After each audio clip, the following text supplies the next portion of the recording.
Am I live? I think I'm live. Um, Says I have one viewer, so I guess I'm live. Here we go. Just kidding, I'm not gonna start reading right away. I'm gonna start reading when, like, let's say 10 people get here. Um, cause, I don't wanna just read and have no one listen. We're up to 6. Um, oh, now it's down to 5 again. Hello. Whoa. 11. 11 people. That's more than 10, and that means it's time to start reading. You guys get, ASMR.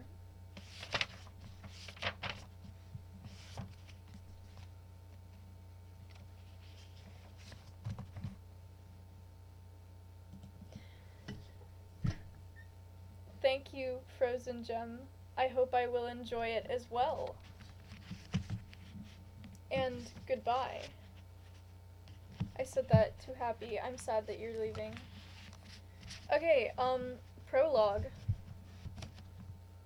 I feel weird reading out loud. I don't like reading out loud, but I'm gonna do it anyway because I said I was gonna do it.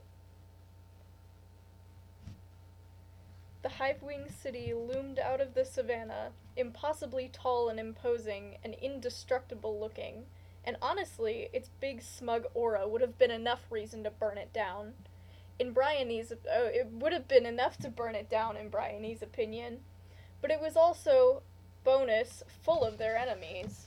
Not to mention that it was made from trees that had been stolen from her own tribe, the Leafwings, long before she hatched. She had never known those trees herself, but she should have. They should have lived hundreds of years, whispering to their seedlings and slowly reaching towards the light. Instead, they had been murdered, ground up into splinters, and mixed into the mash that hivewings called tree stuff.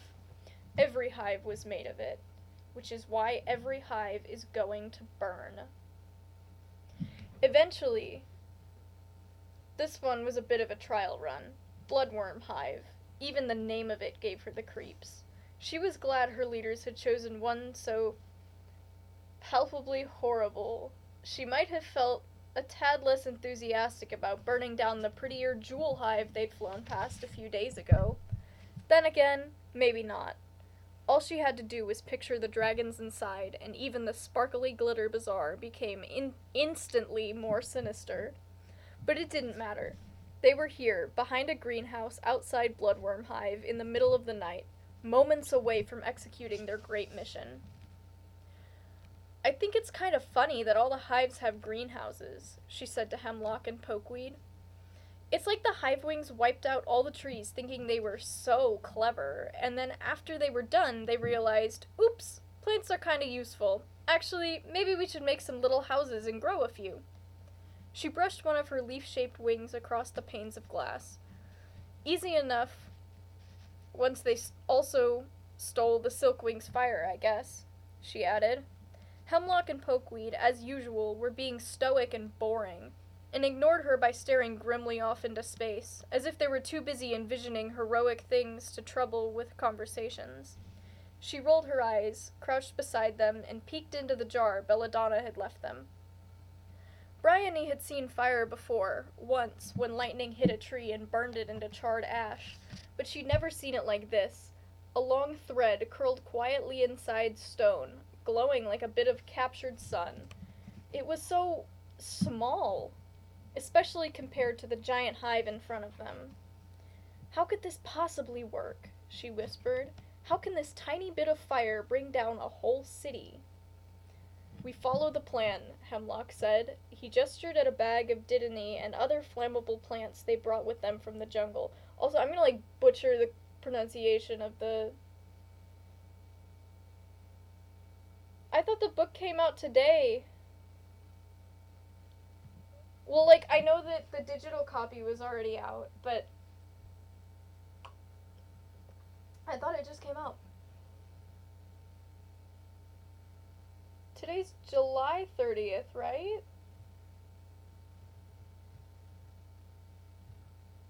Maybe I'm dumb. Hold on.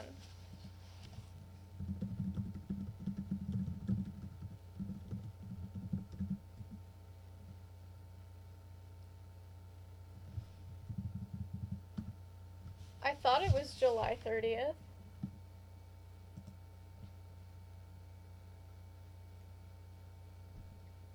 Yeah, I don't know how to pronounce all the fancy plants, even though I love plants. Yeah, July 30th. It came out today.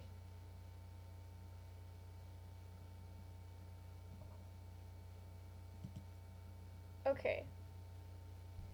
Oh, but Summer, you're in America, I thought. At least I'm pretty sure you're in America. Oh, I thought my microphone was muted, but I just had the stream muted. Yeah, I know it's the 30th today. That's why I was like, it would be fun to read this on the day it comes out. But turns out other people already read it, but oh well.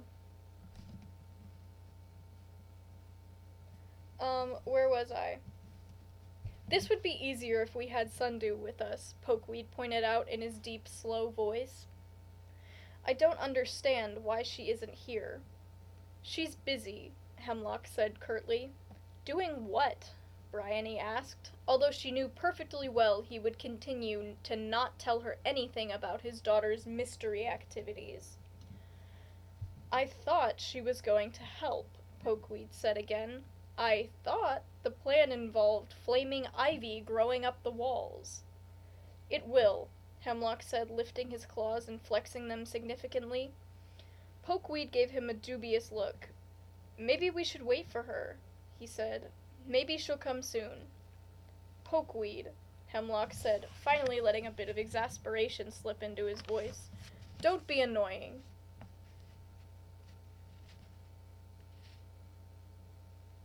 Oh, hello, Karma the Nightwing. You are in luck, because that's what we're reading right now.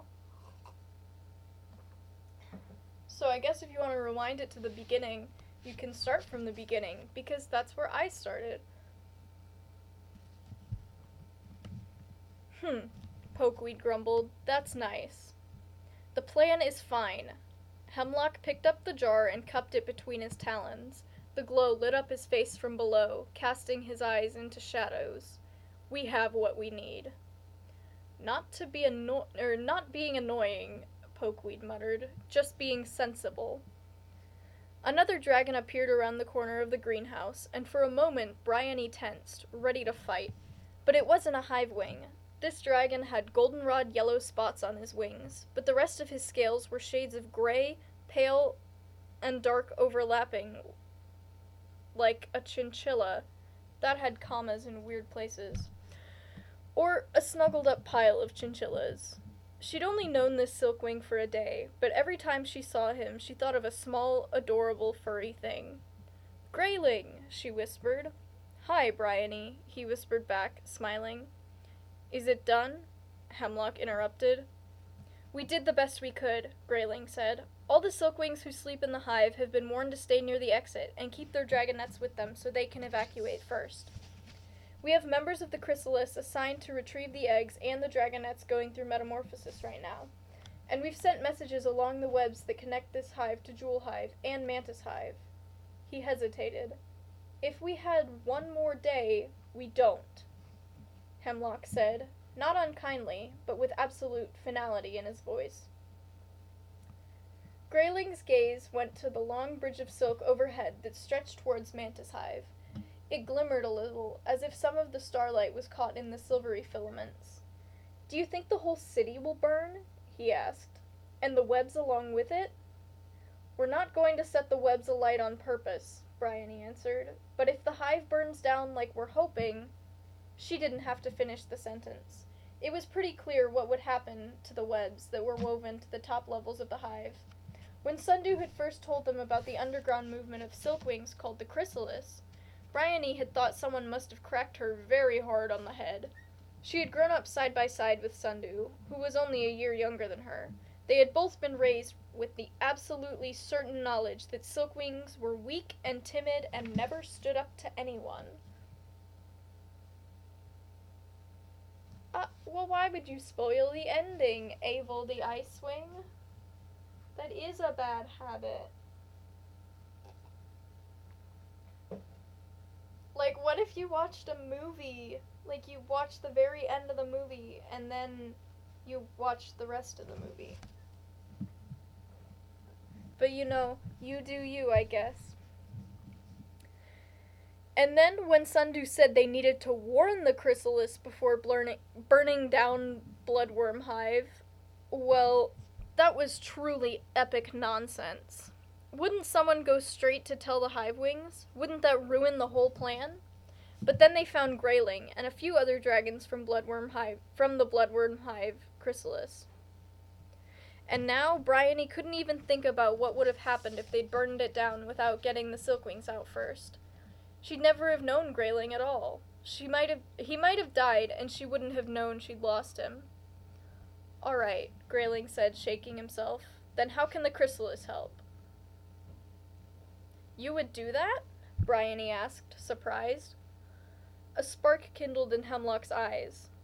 You could burn it from the inside, too, he said. That would be very helpful. Grayling looked up at the hive. No, not the hive, Bryony realized. He was looking at the webs where he and his family lived, the home they had spun for themselves, the only home they knew. This mission, if it succeeded, would leave them lost in the savannah with no idea where they'd end up. You don't have to do anything, she said, earning herself a frown from Hemlock. It'll be massively dangerous. He met her eyes and tipped his head to the side. I've wanted to fight back against the Hivewings since almost the day I hatched, he said softly. They let my father die, and they sent my brother away to Setzi Hive. Lady Bloodworm is one of the cruelest of the Wasp sisters. That's why the chrysalis here has so many members. I'm ready to do something real, and I think we all are. Excellent, Hemlock said. Let's choose locations and plan our timing. We all have to act fast and as synchronized as possible, Bryony said to Grayling. Queen Wasp will be inside all these dragons the moment she realizes what's happening. By then, it has to be too late for her to too late for her to stop it. I'll show you the plants we have for burning, Pokeweed said, lugubriously. Lugubriously. I don't know.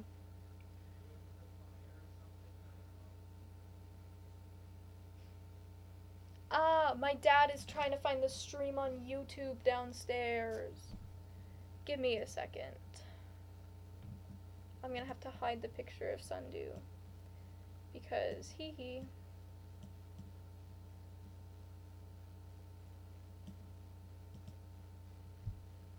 Okay. I just hope the stream catches up in time.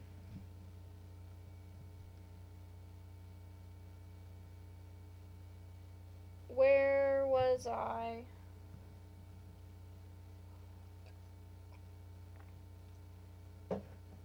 I can do that, Bryony jumped in.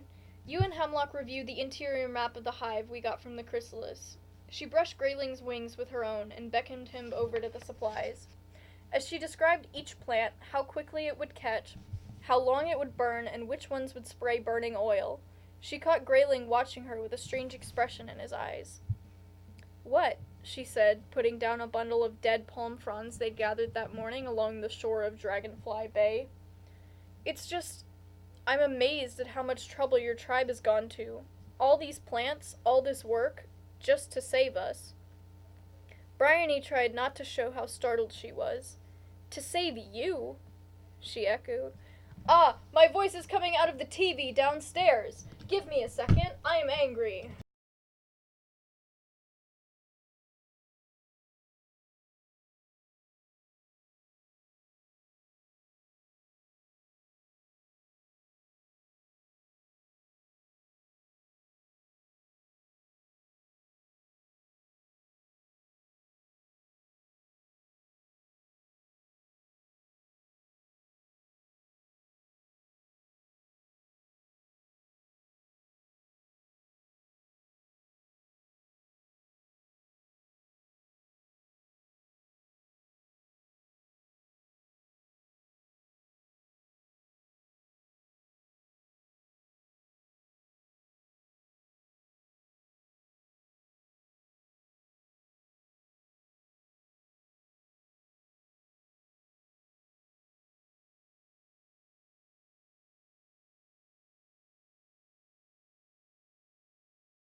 Hello, I'm back.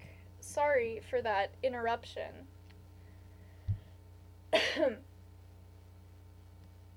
Oh, you guys are talking about map parts? Mapaholism. Yeah.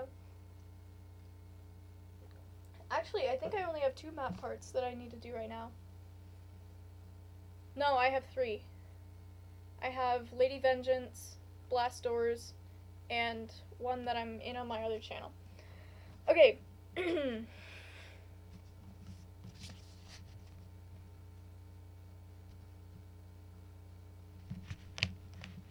Oh, the guilt. Bryony felt it stabbing at all her internal organs at once. How could she tell him that she'd never once thought about the plight of the Silkwings before she met him? That their mission was vengeance and not rescue. It's not, she stammered. I mean, we're doing it for ourselves, honestly. Please don't think of us like heroes or saviors or anything. He flicked his tail, nearly toppling the neat pile of dry grass. Maybe as friends, then? He asked. That works fine for me, she said. I'm sorry we're burning down your home. It's more like a cage, anyway. Where are you going to go after it burns? We found some underground caves to hide in for a few days, she said. Belladonna said we have to lie low, so we wouldn't lead Wasp back to everyone else. Oh, he said, running his claws over one of the palm fronds. Any chance there's room in there for a small, friendly Silkwing? She smiled at him, and then made a sorry about this face. Or a couple hundred of them? I'll talk to Hemlock about it, she promised. She could see the older Leafwing beckoning them. His talons holding down the scribbled map of the interior of the hive. Thank you, Grayling said. She twined her tail around his. Let's go set a fire. That's the end of the prologue. And so we begin. Chapter 1. Sundew sometimes liked to imagine that she could fly all the way around the world without stopping, using nothing but her fury to keep her going. When she got tired, she'd think about all the things that made her angry. Hive wings, hive wings, hive wings, Queen Wasp, the murder of the trees, the attempted murder of my entire tribe, hive wings, mother and father. No, those weren't allowed on this list. Hive wings. Sundew imagined stabbing her claws into their necks, ripping their smug expressions off their faces, choking them with strangler vines, releasing fire ants into their eyeballs. A flash of yellow and black caught her eye, and she whipped her head toward it with a hiss. Sorry! Cricket dropped to a different air current and called up. I didn't mean to startle you. You didn't, Sundew snapped. It was sort of difficult to rage fly on the power of hating hive wings when there were 2 hive wings flying right alongside her, being extremely noisy and distracting. Also, when one of those hive wings was sort of particularly almost a friendish kind of dragon. Maybe. And on the other side was the other was the size of a large mango and madly in love with Sundew. Snoodoo! Cried the little dragonette, tied snugly to Cricket's chest. Bumblebee reached her tiny talons towards Sundew. Snoodoo! Is that tiny lizard trying to say my name? Sundew asked, almost alarmed. How did that happen? She's very smart, Cricket said proudly. Not if she thinks she wants my attention, Sundew pointed out. She turned her head north again, beating her wings harder. There was a dark line on the horizon ahead. They were almost there. The poison jungle. Home. Or never home, as some of the Leafwings called it. But the only home Sundew had ever known. Her tribe's true home, the rest of the continent, covered in vast, ancient forest, only existed in stories of the old days and dreams for the future. Sundew breathed and flew. Each wing beat brought her closer, closer to the thorn-sharp, fangs-bared, twisted safety of the poison jungle. Closer to the dragon she wasn't allowed to think about. She felt the pouch she kept over her heart thump once, twice, again, in rhythm with her wings. It was the only pouch, out of the many wrapped around her, that didn't hold venomous insects or useful plants. Inside it was nothing but a small jade frog, which didn't help with the not thinking about it. It served, in fact, as the opposite purpose. But Sundew still brought it with her everywhere. As long as her parents, Belladonna and Hemlock, didn't know what it meant, they couldn't do anything about it. Sundew? Blue asked nervously from her left. She tilted her head toward him. It was weird to know a Silkwing after many years of scoffing about how beautiful and useless they were. Even weirder, he turned out to not be useless at all. Flame Silk. I should have been a Flame Silk. If I had the power of fire, well, I sort of do, now that we have blue.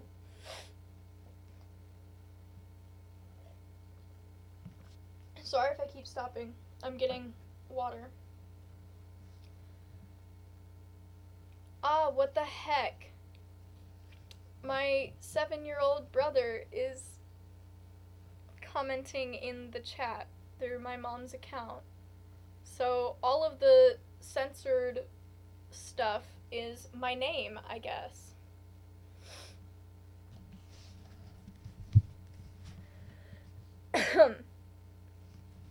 That thought made her uncomfortable, and she wasn't sure why. She bared her teeth at a passing, starling, and it nearly fell out of the sky in fright. Blue's wings glimmered azure in the rays of the setting sun. Isn't the poison jungle really dangerous? Or is that a lie? Swordtail asked from her other side. Like, maybe Leafwing spread stories exaggerating how dangerous it is, so that no one else would go in there. That would make sense. I bet that's it. Sundew laughed. How could we spread stories? She said. We haven't communicated with any Silkwings or Hivewings since the end of the Tree Wars 50 years ago. We were supposed to be extinct. That was kind of your whole goal, remember? Not our goal, Blue protested in distress. Just wanted to make sure I wasn't coming out of the TV again, because the TV is on again. Yes, I agree. Sundew would probably burn down the world if she had the power of fire. That's kind of why I drew that picture that was there at the beginning of the stream, but is no longer there. Actually, I can probably...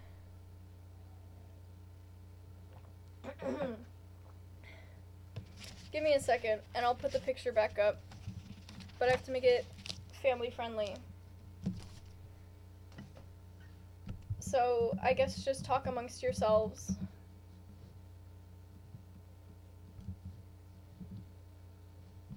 While I get this set back up.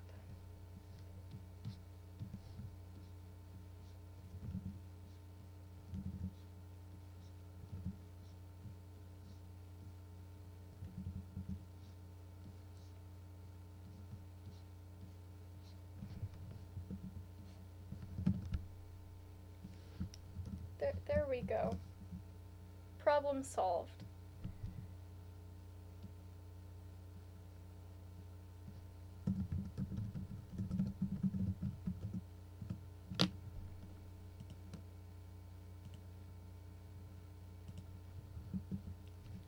Now I just have to put it on the stream.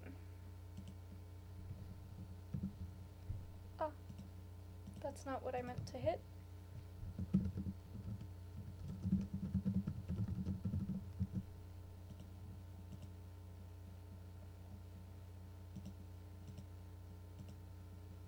There we go.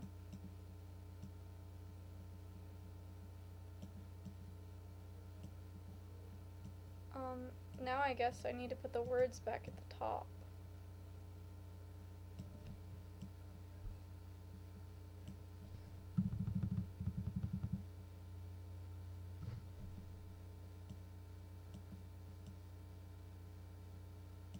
Now it doesn't fit. Okay, this isn't what matters, because right now I said I was going to be reading the book instead of fixing the pictures, but I'm fixing the pictures.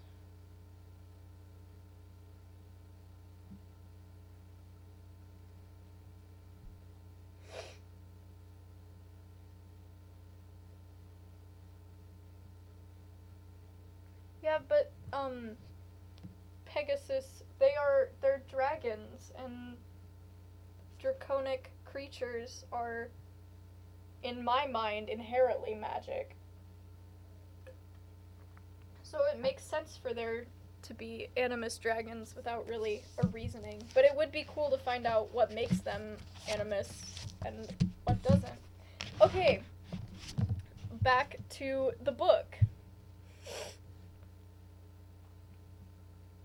No, everything you've heard about the jungle is true, Sundew said to Swordtail. Queen Wasp sent a few expeditions into the poison jungle looking for resources and trying to make sure no dragons were hiding from her there.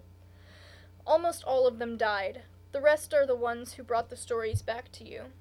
She frowned. One of the expeditions was sent to burn down the jungle because Wasp wanted no more trees anywhere. None of those dragons survived. She flicked her tail. We helped the jungle make sure of that. No one who comes for the trees again will be allowed to live. But then, how have you survived? Blue asked. How can there be a whole tribe living in a place that's so dangerous for dragons? We didn't have a choice, Sundew answered. It's easier when you grow up knowing what to avoid and how to treat snake bites and where the quicksand is. Nowadays, we only lose a few dragons a year to the carnivorous plants. The what now? Swordtail asked, his voice rising an octave.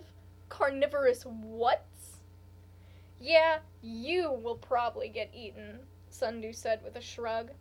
They always get the loud, flappy ones, and that hive-winged dragonette is a cobra lily food for sure. You know, Cobra lily, that's what it was. I'm dumb. One of my original characters, I was like, oh, I'll just name her Dragon Lily, because I forgot the name of the pitcher plant looking thing that eats people. Okay, bye, Pegasus. It was Cobra Lily. Also, speaking of which, I need to update, From the Marsh, because I haven't done that in a while.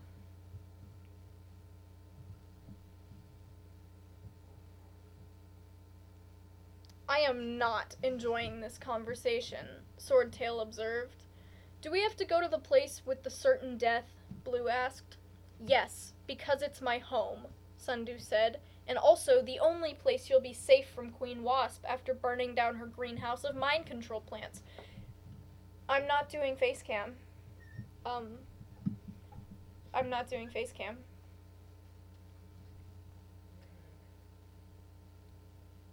Okay, so, Heather Johnson, the one talking in the chat, is, like I said, my little brother, and I'm gonna say it now, I told you this is not gonna be it's not gonna be like the Fortnite streams you watch. Just because I'm live streaming doesn't mean I'm gonna have my face and gonna play a video game. In fact, this is very much the opposite. I also told you I didn't even watch you at the live stream. Sorry for the other 7 people who just had to hear that, but, you know, what can you do? Where was I? The mind control plants. It does not make sense that they burned down the greenhouse because, okay, one second. I have to go deal with my brother because apparently he doesn't understand what I mean when I say stop.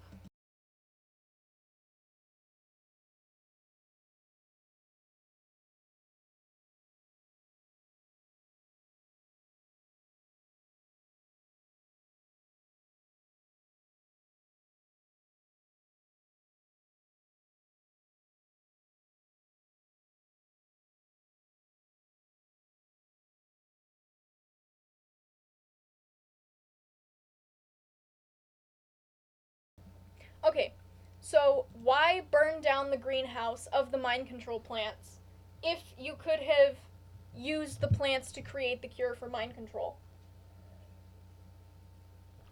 Like, clearly the Leafwings have superior botanical knowledge to the rest of the tribes on Pantala, so shouldn't they know how to use herbal remedies? No, you don't have to wait a while. I'm back. I don't know if the stream caught up with itself yet.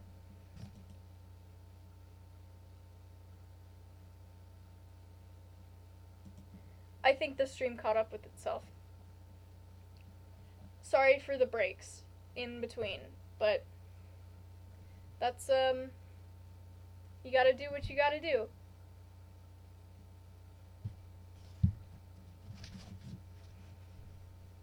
And also because there's a dragon here who I'm definitely not thinking about and certainly do not think about all the time.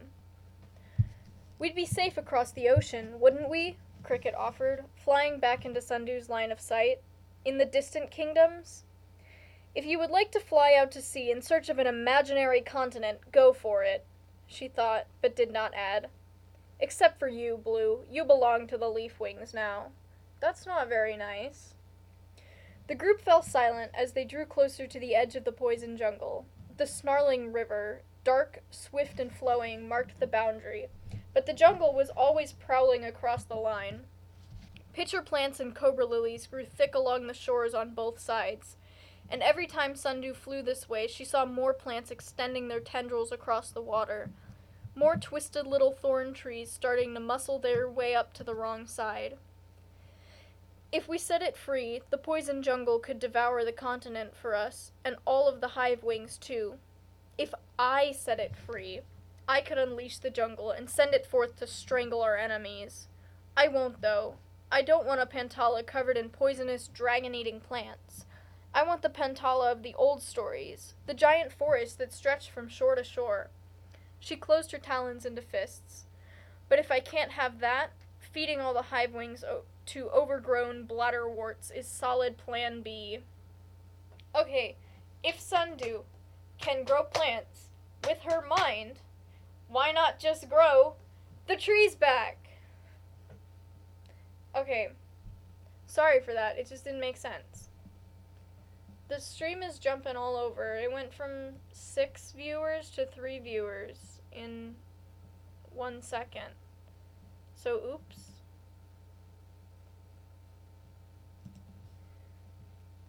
Okay. Sundu was over the river when she realized the others had stopped, hovering in midair to stare at the trees. She swung around and flew back to them. "They're so big," Cricket said in an awestruck voice. Her gold-orange wings hummed like a cloud of dragonflies. The late afternoon sunlight caught in her glasses, reflecting the rippling water below. "I didn't know trees grew to it so enormous. Some of them look as tall as the hives. How old are they? Can you tell? Would they all get that big if they lived that long? Are they all dangerous? Oh, please tell me you have books about what all these plants do." "I want to know how you can fly in here when everything's so close together," Swordtail declared, squinting at the tangle of vines, fallen trees, giant spider webs, and thickets of plants that wove impassable barriers between the trees. "It feels like one vast creature with a million eyes," Blue added softly. "I can almost hear it breathing, like it's waiting for us. Hello, King Wolf 2571. Welcome to the stream." The others stared at him, and even Sundu, who was used to the creepy aura of the poison jungle, felt a trickle of ice run through her veins. "A little flirt," Bumblebee announced, jabbing Cricket's chin with one of her claws, breaking the spell. "Eep-how snoodu?" She reached hopefully towards Sundu. "I think Eep-how means eat now," Cricket explained with a sigh. "She's been yelling it for the last half a continent." "Eep-how!" Bumblebee demonstrated with expansive arm gestures, trying to wiggle out of her sling. "Eep-how!" "You can wait until we get to the village," Sundu said sternly. "Don't make that face at me. No whining, or you can wait until tomorrow morning." Bumblebee flopped over backwards so her head and wings drooped towards the river below. Never," she said mournfully and distinctly. How has everybody read the book already if it just came out?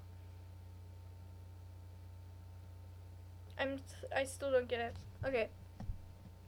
"Aw," Cricket said, tucking the dragonette back into place and patting her head. "She's such a quick learner." Bumblebee snuggled into her chest and gave a loud, dramatic sigh. Sundew turned towards Swordtail. We keep the outer layers of the jungle as wild and as impenetrable as possible, she said, for obvious reasons. Oh, she means you, he said to Cricket. The obvious reasons are your murdery tribe and your evil queen. Swordtail, come on, Blue said, drawing closer to Cricket. Your tribe isn't exactly welcome here either, Silkwing, Sundew pointed out. She had a feeling she was going to get a pretty strong reaction when they got to the Leafwing village, but it was Belladonna's fault for leaving and setting a hive on fire instead of waiting for Sundew to meet her as she'd promised. If she didn't want Sundew bringing strangers into the jungle, then she should have stayed in one place till they came. Sundew looked up at the press of jostling tree trunks that rose before them. Flying gets easier farther in, she explained, but for now, we climb. Follow me, stay close, and don't touch anything I haven't touched first. She arched her wings and caught an air current that smelled faintly of salt and distant whales. It lifted her up and towards the swaying tops of the trees. Up here, the branches were like thousands of long spider-monkey arms. They reached and caught one another, bending back. I love the fact that there is a vacuum going right now.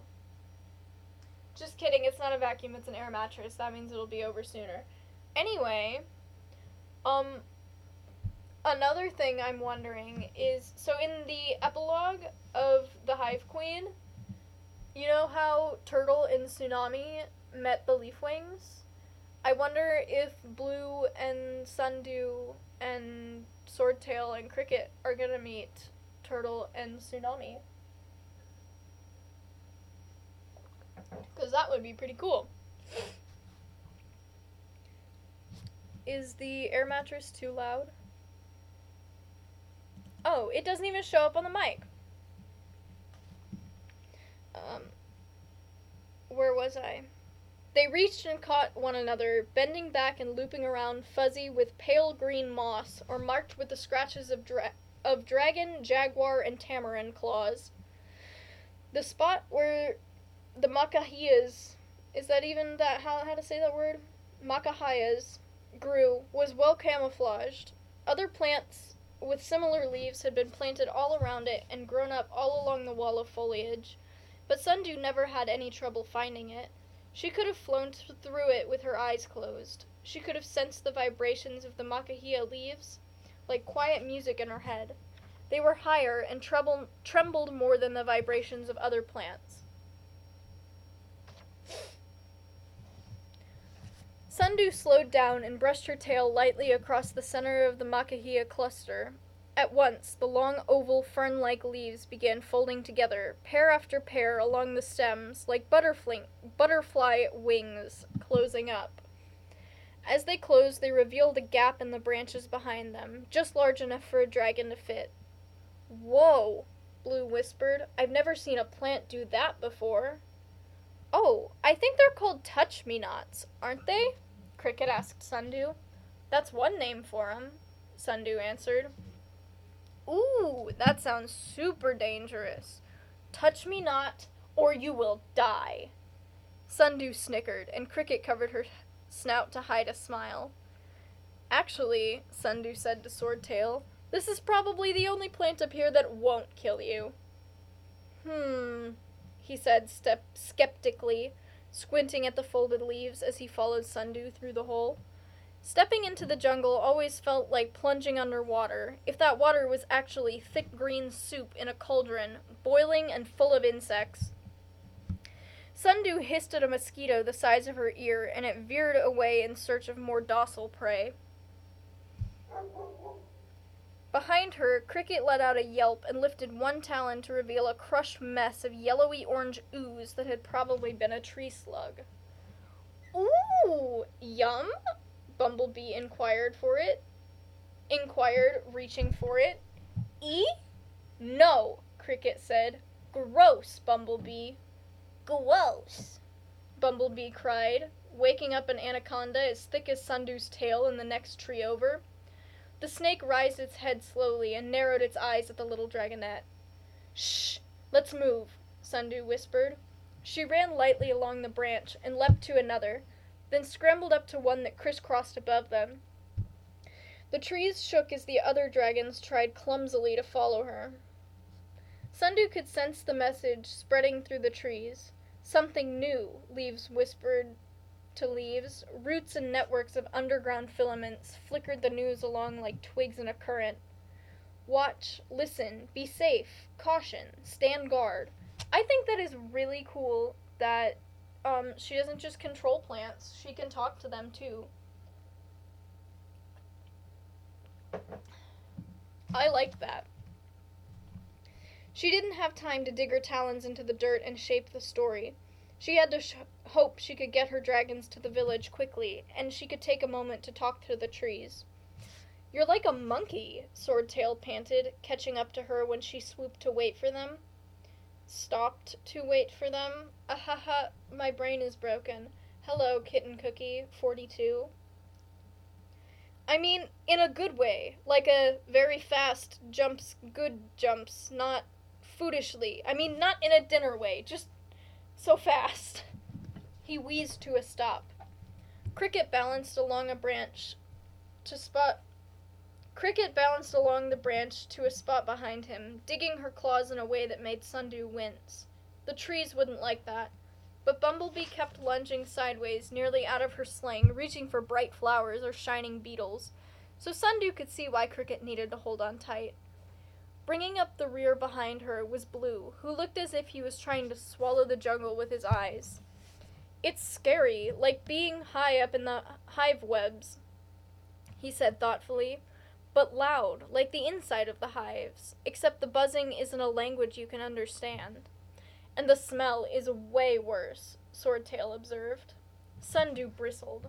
"No, it isn't. The smell of hundreds of dragons trapped in one structure is much worse. This is what plants and fresh air and freedom smell like."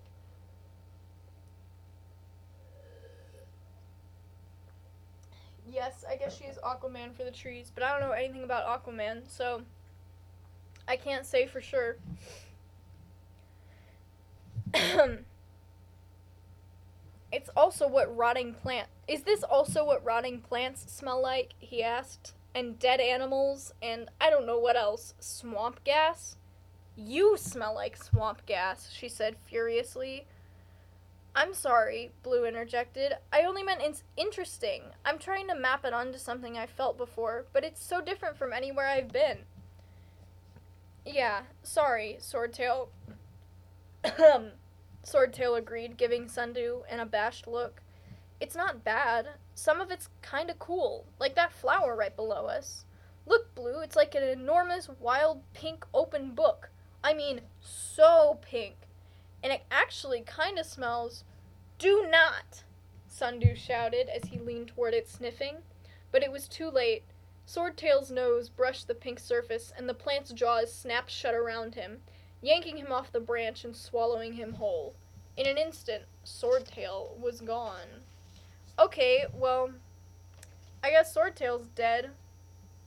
Just kidding, he's not dead. I actually don't know how long it takes a Venus flytrap to digest stuff. "Touch the Venus flytrap," Sundew finished with a sigh. Cricket sighed, and 8 more dragon traps snapped shut all around them. Excited by the noise, the Hivewing jumped back and crashed into Blue, nearly knocking them both off the branch. "Swordtail!" Blue shouted. "Swordtail! I was about to point these out. One of the most dangerous plants in here. Never touch those. Never, never." She gave Bumblebee a very stern look. "Never, small dragon. Do you hear me?" "Snabble, poof," Bumblebee said in an awestruck tone, staring at the spot where Swordtail would have been. Blue scrambled around Cricket. "Swordtail, can you hear me?" He reached toward the overstuffed plant below them, where Swordtail's long blue and orange tail dangled flailing from between the trap's jaws. Sundew smacked Blue's knuckles. "What did I say?" she barked. "Never touch them." "Well then, how do we get him out?" Cricket asked frantically. Muffled yells were coming from inside the plant. The sides bulged as Swordtail thrashed and struggled, but Sundew knew there was only one way for a dragon to escape on his own once he was inside. "Swordtail," she shouted, "stop moving!" Of course, he was yelling too loud to hear her. "Basic carnivorous plant safety lesson number 1, Sundew said to the others, but mostly to Bumblebee's wide-eyed face. If you fall into a dragon trap, go as still as you can. If the plant thinks you're just a rock or a tree branch that fell in by accident, it'll open back up and drop you. But if you flail around like an idiot," she shouted at Swordtail, "then it will know you are a delicious snack for sure." "And then what?" Cricket asked, wide-eyed. "Then it releases its digestive juices and eats you." "Obviously." She swatted at Blue as he tried reaching for Swordtail again. "Swordtail!" Cricket and Blue yelled in unison.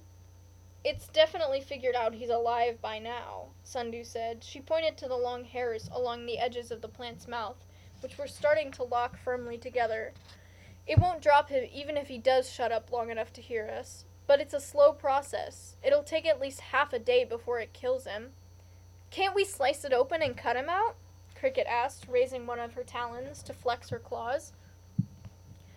Sundew shook her head. "They've adapted for that. It takes forever to saw through the shell of a dragon trap. Plus, they grow in clusters like this on purpose, so if you try, another one will get you." She pointed to the gaping pink jaws hanging from the trees all around them, particularly the one leaning over Swordtail's plant, ready to swallow any dragon who tried to help him. Blue paced up and down the branch. "Swordtail," he called again, "we'll let you go out, I promise. We'll get you out, I promise." My brain's not working. Yeah, he touched the plant because he's an idiot. But that's okay because, he's a cool idiot. I guess they could burn it, because the plants in the jungle have never seen fire before, but then Sundew would get sad, because then all the plants would be sad. "So what do you normally do?" Cricket asked Sundew. "Your tribe must have found a way to rescue dragons from being eaten." "Sort of, if having me counts as finding a way." Sundew had been studying the nearest plants as they talked. There was a promising kudzu vine choking one of the trees below them, or a thorny greenbrier vine system tangled through the branches just behind the dragon trap cluster. The dark green stems prickled in the corners of her mind, coiled and dangerous. If she could get to one of them, but she'd have to reveal her secret abilities to Blue and Cricket. I'm pretty sure they already know that, though, because isn't that how they got them out of the Flame Silk prison? Sundew just grew the plants and they broke the rock. Oh well. Am I your senpai? That's kind of weird, but I'm flattered nonetheless.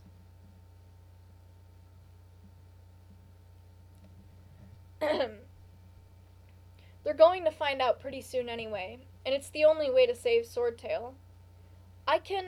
She started. There was a flash of bright orange light and heat beside her.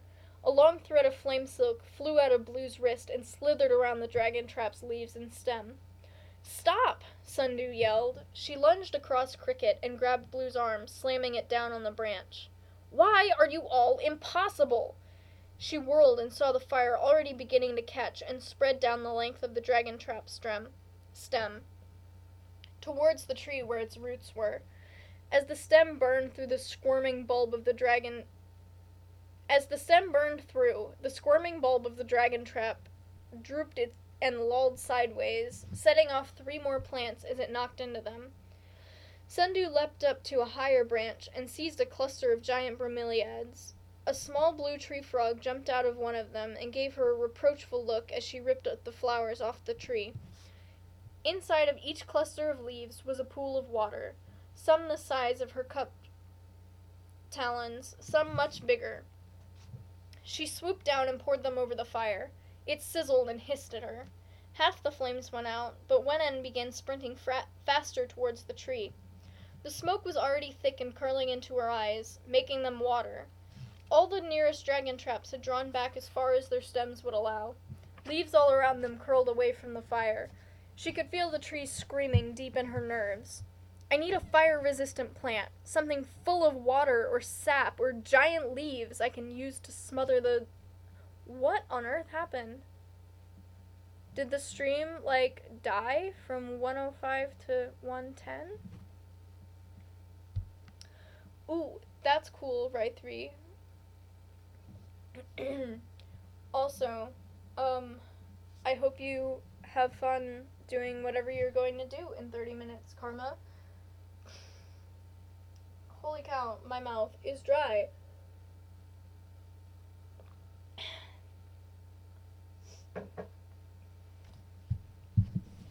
Sundew glanced desperately around and spotted a chokecherry tree on the jungle floor, far below her. She leapt through the smoke to the trunk of the burning tree and pressed her talons against the bark, sending her power down through the wood, through the roots, through the mycelium threads under the soil into the chokecherry tree.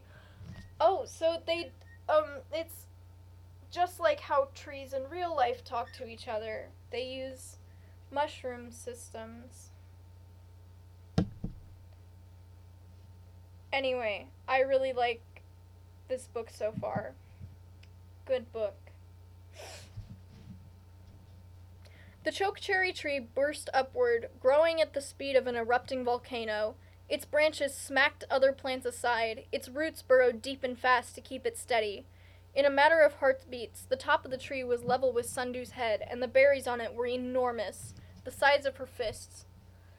She grabbed talonfuls of berries and smashed them onto the branch below the fire, smearing the juice around and around. The flames reached the wet barrier and slowed, prodding the goop in a disgruntled manner. More water splashed down on the fire from above. Sundew looked up and saw Cricket, with her claws full of bromeliads. Bumblebee was buried deep in her sling, her snout covered by the striped fabric. Cricket poured out the stored rainwater into the flowers, methodically, covering all the flames until they were extinguished. Sundew rested her forehead against the tree, checking it for damage. Apart from the one burnt limb and the smoke clogging its leaves, the rest of it was shaken but unharmed. The dragon trap, however, was definitely dead. She turned toward it and realized that Blue was holding up the head, trying to pry open the jaws at the same time, mostly unsuccessfully. Cricket hovered beside him, supporting the weight of the plant, and Swordtail. The other dragon traps, which had been scared back by the fire, were slowly inching toward them again. Sundew flew over to Blue. She could hear Swordtail coughing inside the plant. That was incredibly stupid, she snapped. She snapped her tail back and forth. Her insides felt as though they were boiling with anger, as though the flame silk had gone straight into her veins as well. You could have set this whole jungle on fire. I'm sorry, Blue said, and at least he looked like he meant it, unless the tears in his eyes came from the smoke in the air. I panicked! I only wanted to save Swordtail. I had no idea it would spread like that. You should have thought about it. You just saw Wasp's greenhouse go up in flames. A fellow Leafwing would have roared back at Sundew. A dragon from her tribe would have bristled, defending himself. Argued, stormed around, pointed out all the ways she was wrong. Most conversations in her village ended in fights, or started with a fight, or at least involved some shouting. But Blue nodded and wiped his eyes and apologized again. You're right. I'm really, really sorry, Sundew, which made it kind of impossible to keep yelling at him. The ball of Sundew's anger bounced back inside her and started mutating into something else, into something useless and distracting, like guilt or pity or something. She scowled down at the dragon trap, which was starting to crack open where Blue was pulling it. I bet your flame silk is hard to control, isn't it? Cricket asked breathlessly, trying to hold up the still smoking plant. I'm pretty sure they've both realized that they love each other, but they can't actually love each other until they kill Queen Wasp and destroy institutionalized racism.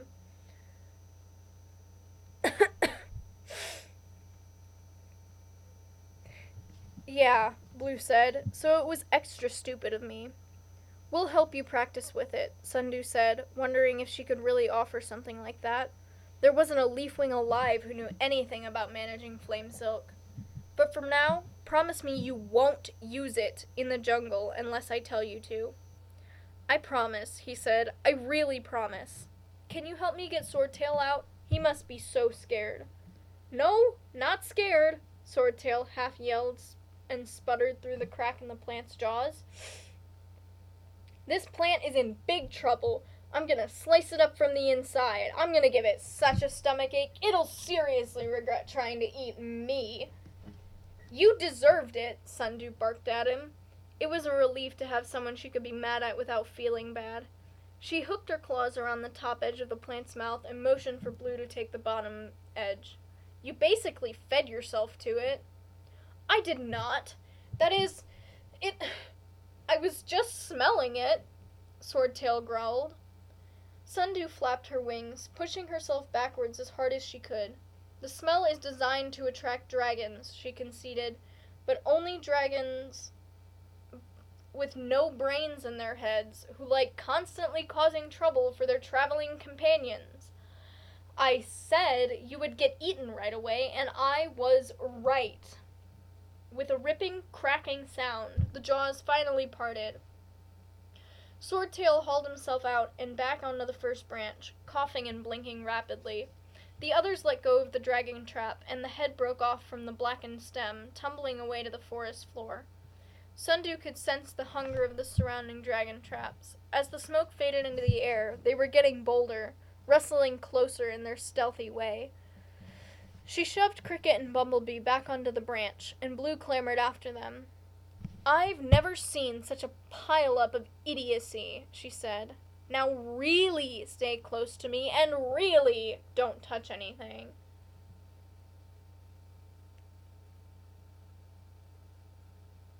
Yeah, I guess you could do that. Or Cricket could have... Nah, Cricket by herself probably couldn't have killed Queen Wasp. But, like, if they hid in one of the nurseries when she came by to stab the eggs, that would be the ideal time to assassinate her.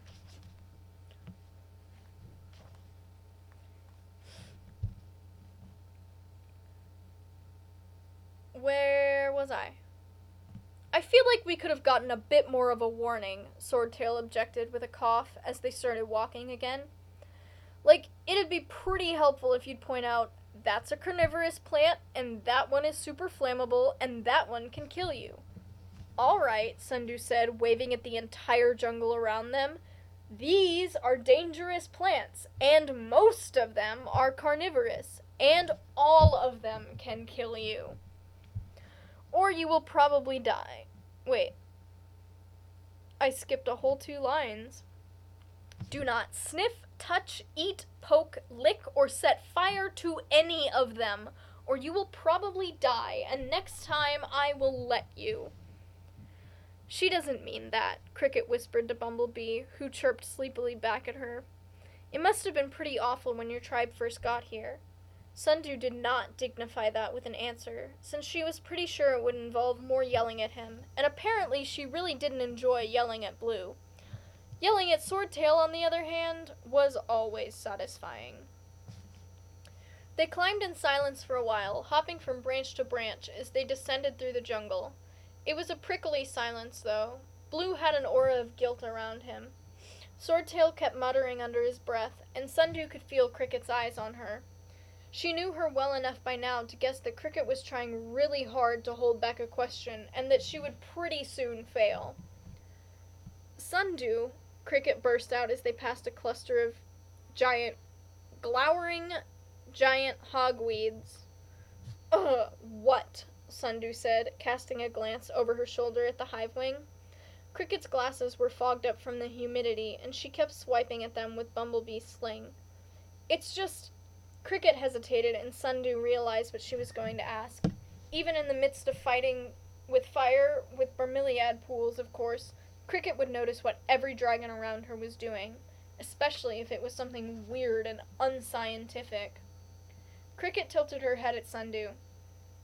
Did you make a tree grow? Okay, that's all I'm gonna read because I am all out of water and my voice hurts. Well, that was fun. That was the prologue and the first 2 chapters. So I hope y'all had fun listening to it because I had fun reading it. Even the part where there was loud sounds in the background and my siblings were being dumb. But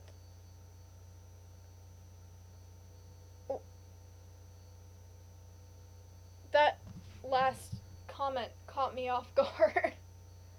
I'm pretty sure an army of dragons could defeat the Nazis. Just saying. You know, they're like 4 times the size of a human. And even though they don't have fire.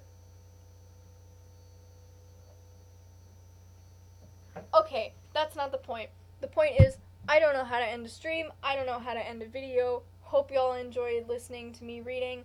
I didn't because I don't like my voice, but